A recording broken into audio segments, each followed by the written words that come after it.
The silence after the stars fell. The city of Lasara had once sung. Its towers, grown rather than built, had shimmered with bioluminescent veins that pulsed in time with the thoughts of its people. The air itself carried faint harmonics, a resonance produced by the combined neural fields of millions of Khepri minds working in subtle synchrony. Love, memory, ambition on Lasara, these were not abstract ideas. They were measurable forces, woven into architecture, art, and identity. Then the stars went silent. Aelith remembered the moment with terrible clarity. She had been standing on a sky bridge, watching the orbital gardens drift like jeweled petals above the planet, when the harmonic field fractured. It felt like a scream that never reached sound, a rupture inside her consciousness. One by one, the lights in the towers dimmed. The shared resonance that had bound the Khepri together collapsed into emptiness. The severance, they would later call it. For the Khepri, love was not merely emotional, it was biological. Their species formed deep pair bonds through neural convergence, two minds gently overlapping until thought itself became shared terrain. To lose that capacity was to lose more than romance. It was to lose a fundamental sense of self. Aelith lost her bondmate that day. Not to death. To absence. Her partner, Saren, had been orbit-side when the harmonic network failed. The ships went dark, their neural relays burned out by whatever cosmic anomaly had swept through the system. Rescue came too late. Saren's mind survived, but the connection between them, the living bridge of shared consciousness, was gone forever. In the weeks that followed, Aelith tried to remember what love had felt like. Not the concept, but the sensation. The warmth of another presence inside her thoughts, the constant reassurance of being known completely. But memory, without resonance, was only an echo. And echoes fade. 2. A species that could no longer bond. The Khepri adapted, as all surviving species must. Engineers replaced organic resonance with artificial links, cold, precise interfaces that allowed limited emotional data transfer. Psychologists rewrote social norms. Pair bonding became ceremonial, symbolic rather than biological. Love, once instinctive and inevitable, became optional and fragile. For many, the loss was unbearable. Aelith threw herself into work. As a xenoanthropologist, she had spent her early life studying emerging civilizations, fascinated by how different species expressed connection and intimacy. After the severance, her expertise became painfully ironic. She studied love she could no longer feel. Years passed. Lasara stabilized. The city no longer sang, but it functioned. The bioluminescent towers were dimmer now, their glow purely aesthetic rather than emotional. Children were born who had never known resonance, who accepted emotional solitude as the default state of existence. Aelith was not one of them. At night, she would sit alone in her dwelling, replaying old memory threads of Saren's presence. They were imperfect recordings, static-laced and hollow, but she clung to them anyway. Letting go felt like a second death. Eventually, she stopped trying. Love, she decided, was something her species had outgrown, or been forced to abandon by the universe's indifference. She would live. She would contribute. But her heart, such as it was, would remain closed. Then the council assigned her to a human. 3. The human expedition. The humans arrived in Lasaran space aboard a vessel that looked crude by Khepri standards, angular, metallic, unapologetically mechanical. It lacked the elegance of grown ships, but it radiated stubborn resilience. Aelith reviewed the briefing with professional detachment. Species, human. Origin, soul system. Neural architecture, highly individualized. Bonding mechanism, emotional attachment without neural convergence. That last line caught her attention. Humans, it seemed, loved without sharing minds. The concept baffled her. The expedition's purpose was cultural exchange. Humanity had only recently achieved faster-than-light travel and was eager to establish diplomatic and scientific ties. The Khepri Council, cautious but curious, agreed. Aelith was chosen as primary liaison due to her experience and emotional neutrality. She did not object. The first meeting took place in a neutral observation chamber. The human representative entered accompanied by a soft hiss of pressure equalization. He was tall by human standards, broad-shouldered, with dark hair and eyes that constantly moved, taking in details. "Dr. Elias Morgan," he said, offering a gesture that Aelith's translator identified as a greeting. "It's an honor." Aelith inclined her head. "I am Aelith of Lysara." Their eyes met. Nothing happened. No resonance. No spark of shared consciousness. Just silence. And yet, something about the human's gaze unsettled her. Not intrusively, but insistently, as though he were fully present in a way she was unaccustomed to. She dismissed the sensation as curiosity. For conversations without resonance, their early interactions were formal, efficient, and emotionally distant, at least on Aelith's side. Elias asked endless questions about Khepri history, architecture, art, philosophy. He listened with an intensity that felt almost intimate, though she knew it was merely focused attention. In turn, she asked about humans. "How do you form long-term bonds?" she asked during one session, without neural convergence. Elias smiled faintly. "We talk. We spend time together. We choose each other every day." Aelith found the idea exhausting. "Is that not unstable?" she asked. "Without biological reinforcement?" "It can be," he admitted, "but it can also be beautiful. Love, for us, isn't guaranteed. That makes it precious. Precious because it could be lost." The concept lingered with her long after the session ended. As weeks passed, their conversations grew less structured. Elias spoke of Earth's oceans, of storms and music, and the strange comfort humans found in shared silence. He asked about Saren, not by name at first, but gently, intuitively. "You've loved before," he said one day, not as a question. Aelith stiffened. "That is not relevant to the mission." He nodded. "Understood. For what it's worth, you don't seem broken." The word struck her like a physical blow. Broken. She had thought herself beyond such pain. Yet his casual compassion reopened a wound she believed scarred over. That night, she dreamed of resonance for the first time in years. An unfamiliar warmth. Aelith began to notice small things. The way Elias laughed, unrestrained, unfiltered.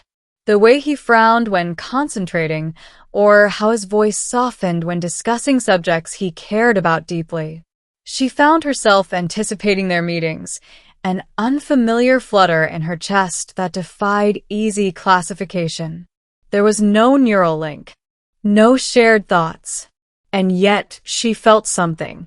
She consulted medical scans, fearing a latent neurological disorder. The results were normal. Emotionally, however, she was anything but. "You seem distracted," Elias remarked during a walk through the archival gardens. "Did I say something wrong?" "No," she replied too quickly. "I am processing." "Processing what?" She hesitated. "The possibility that my assumptions about love may be incomplete."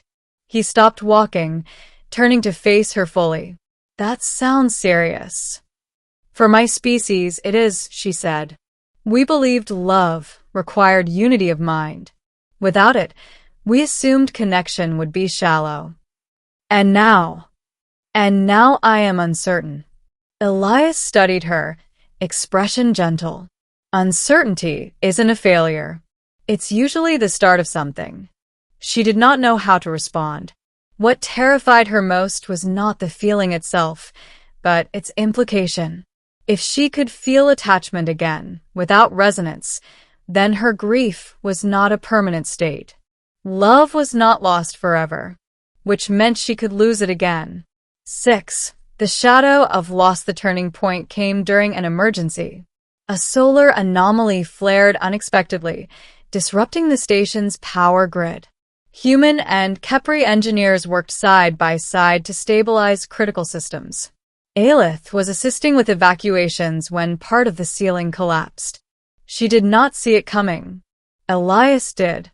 He pushed her out of the way, taking the brunt of the impact. The structure missed his head by centimeters, but crushed his leg beneath twisted metal. He screamed, a raw, human sound that echoed through the corridor. Aelith froze. For a horrifying moment, she expected resonance to guide her, to tell her what to do. But there was none. Only choice. She acted. Calling for medical assistance, she stayed with him, holding his hand as emergency crews arrived. His grip was tight, desperate, grounding. "You're going to be okay," she said, though she did not know if it was true. He looked at her, pain etched across his face. "You stayed." "Of course," she replied, confused by the implication. Later, in the medical wing, as she watched healers work to repair his injuries, a realization struck her with devastating clarity. If he died, it would destroy her. Not because of shared minds, because she cared. The vulnerability terrified her more than any cosmic anomaly ever had. 7. Choosing the risk. Elias recovered slowly. Human physiology, resilient as it was, still required time. Aelith visited him daily, ostensibly to provide cultural updates, though both knew the real reason. One evening, as artificial dusk settled over Lysara, he broke the silence. "You're afraid," he said. "Yes," she admitted. "Of me?" "Of what you represent," she clarified. "You have shown me that love does not require certainty. But my species was built on it. Without guarantees, I do not know how to protect myself." Elias considered this. "We don't protect ourselves from love," he said gently. "We decide it's worth the risk." She looked away, struggling with emotions that had no biological framework, no neural guideposts. Only feeling. "If I choose this," she said slowly, "and I lose you, I do not know if I could endure it again." He reached for her hand, hesitating until she allowed it. "I can't promise you forever," he said. "But I can promise honesty. Presence. Choice. Choice." That word mattered. For the first time since the severance, love was not something taken from her by the universe. It was something she could step toward or away from. Aelith closed her eyes and chose. 8. Learning to love like a human. Their relationship did not resemble Kepri pair bonding. There was no merging of minds, no shared dreams in the literal sense. Instead, there were conversations that stretched late into the cycle, laughter over misunderstandings, arguments that ended not with resonance but with effort. Aelith learned the human language of affection, small gestures, verbal affirmations, physical closeness. Elias learned Kepri customs, respecting her need for solitude and reflection. They built something fragile and extraordinary. When Elias returned to Earth for debriefing, the separation was agonizing. There was no constant awareness of his thoughts, no emotional tether to reassure her of his safety. Only trust. He sent messages, imperfect, delayed by interstellar distances, but each one was a reminder. He was choosing her, even across the stars. When he came back, months later, Aelith felt something she had not expected. Joy. Unfiltered. Unassisted. Real. She realized then that love, stripped of biological inevitability, was not weaker. It was braver. 9. A new understanding. The council observed Aelith's transformation with cautious interest. Reports circulated of a Khepri forming a successful long-term bond with a human, without resonance, without artificial augmentation. Some dismissed it as an anomaly. Others saw possibility. Aelith was invited to present her findings. Love, she told the assembled counselors, is not defined by how it is transmitted, but by the willingness to remain present in uncertainty. We lost resonance, but we did not lose the capacity to choose connection. There was silence. Then discussion. Debate. Skepticism. Hope. Human diplomats attended as observers, Elias among them. When their eyes met across the chamber, Aelith felt no psychic echo, only warmth. After the session, Elias took her aside. You just changed first contact theory for 2 species. She smiled. We changed it. He laughed. You know, for someone who thought love was lost forever, you're doing pretty well. She considered that. I was wrong, she said simply. The long future years passed. Human and Khepri societies grew closer, not through technological integration, but through shared stories, collaborations, and relationships that defied old assumptions. Mixed research teams formed. Cultural exchanges flourished. Aelith and Elias built a life that spanned worlds. They argued about where to live, compromised on orbital stations, adopted traditions from both species. There were moments of fear, illness, political tension, the ever-present awareness of mortality. But there was also deep, abiding companionship. Aelith no longer searched for resonance in the quiet moments. She had learned to sit with silence, to appreciate love that existed not as a constant signal, but as an ongoing decision. One evening, watching Earthrise from a human outpost, she voiced a thought that had lingered for years. I still miss Saren, she said softly. Elias nodded. I know, but loving you does not diminish that, she continued. It honors it. He squeezed her hand. Love isn't a finite resource. She leaned into him, feeling grounded in a way she had once believed impossible. 11. The ending she never expected. As Aelith aged, more slowly than Elias, but visibly nonetheless, she reflected often on the arc of her life. She had been born into certainty, lost it to cosmic randomness, and found something stronger in its absence. When Elias grew older, when time began to claim him as it claimed all humans, fear returned, but it no longer ruled her. They faced the end together, openly, honestly.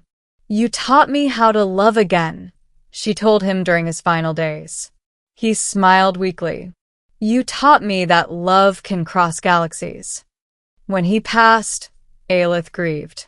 Deeply. But she did not shatter. Because love had not been lost forever. It had lived. And that, she realized, was enough. 12. A legacy beyond resonance. Aelith continued her work long after Elias was gone, mentoring younger Khepri who struggled with connection in a post-resonance world. She told them stories, not just of loss, but of choice. Of a human who loved without guarantees.